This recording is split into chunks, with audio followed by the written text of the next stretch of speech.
эле албаш керек деп. Жетеси жок немени албаш керек болчу да. Мына же септен жок, же атасынан жок отурабыз. Сен мени элге журтка шерменде кылып, атыбыздын баарын өчүрдүң.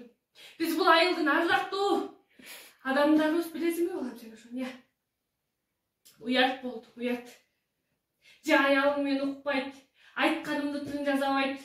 Үйдөгү болгоно катты талкалады, 5 окат бар, ошонун баарын талкалады. Колу тийгени менин баары сынып жок болот. Эмне кылабыз муну биз, эмне кылабыз? Болдуңуз апа, өзүм чечем. Келдиңби? Келдим. Не болду? Ушул апам экөөңүн эле урушуңар бүтпөй койду го. Апам мен жазасам жактырбай атсам эмне кылайын? Апамдын кыялын билесиң да сен. Эми кыялын билгенде деле мен төркүнүмдү кемситип атпайбы? Сен эмне тийирип атасың, я? Ай, апа!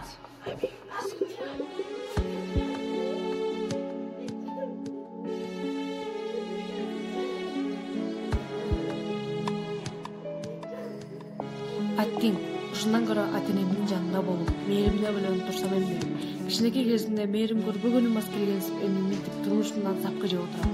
Кимдир бирөөлөр үчүн акча маанилүү болсо, мен үчүн кара чай болсо дагы жакындарымдын сүйүүсү, мээримин маанилүү. Ата-энем жанымда болгондо эрте турмушка чыкпайт элем.